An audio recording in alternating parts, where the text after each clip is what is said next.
The time has come. Salutations all, I'm Jockey, welcome back to Final Fantasy. Off screen I did a bit of grinding, we have a lot more gold now, we have some levels, and not too much more XP until we level up actually. Just 136 for everyone. But there are some other things I'd like to do before we continue on to the Marsh Cave. I mistakenly called the Earth Cave in the last part. First of all, I would like to buy some of the spells that I missed out on. So actually, I don't know why I left the city here, but here, back in Corneria, there are of course other spells we can buy in the town over here. I don't have a use for too many of the other white mage spells, but there is stuff in the black mage place here we can get for Jockey, like the lightning spell, which is not bad. Also, you might notice I did switch up the party. I did this just for the grinding. We're sticking to our guns. Jockey's staying in front.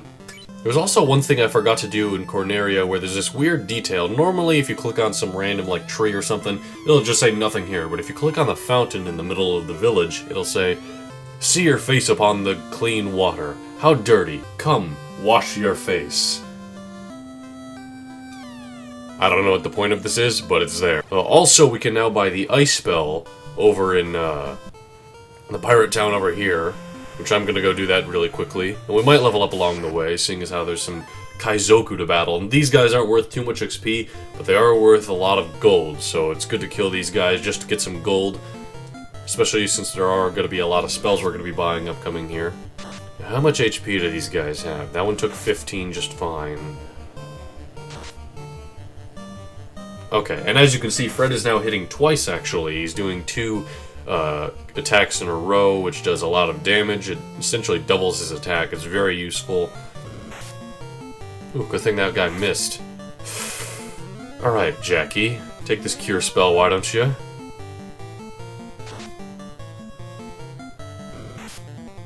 Oh my... He's so hurt. Okay, we're gonna heal up Jockey yet again. We're having to heal him a lot, as you can tell. Ooh, a critical hit, taking that guy out instantly.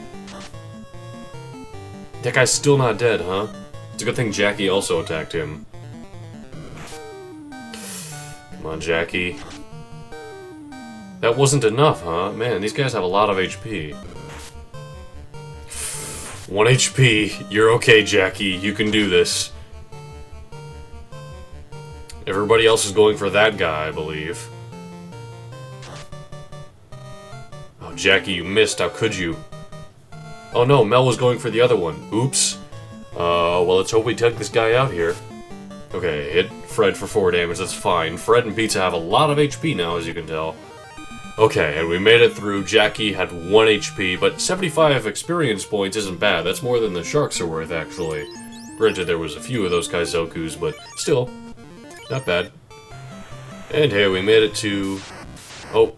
Almost made it here. Looks like we have 1 shark to deal with before we can make it there. Actually, with Jockey, why don't we go for the lightning spell real quick?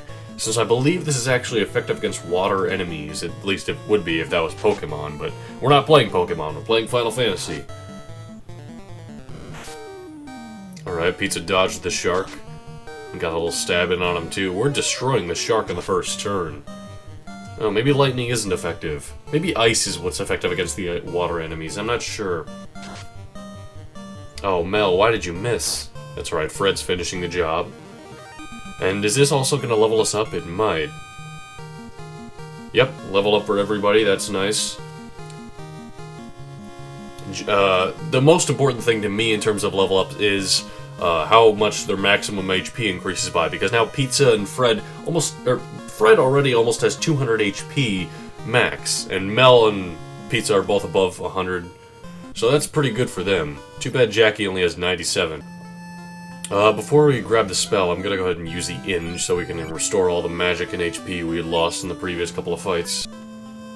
Also, in the store down here, we can buy a scimitar, the weapon store down there. We can buy a scimitar for Pizza, which is a better weapon for him, but it's not exactly the best in terms of...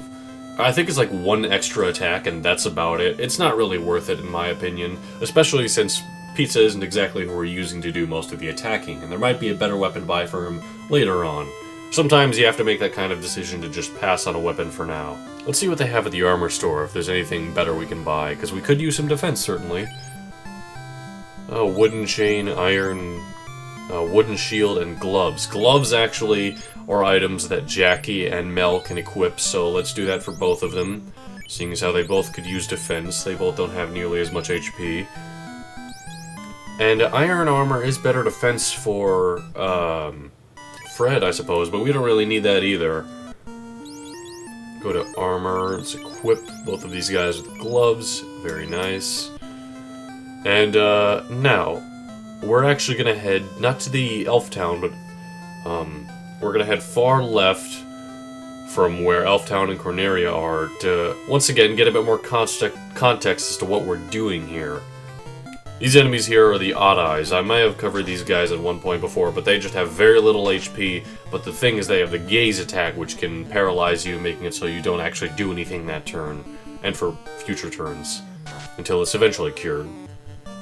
But they're pretty easy, just because they don't have a lot of HP. Normally they're a bit of an issue if they're accompanied by some, say, Kaizoku or Sharks or Sahagan, but on their own they're pathetic.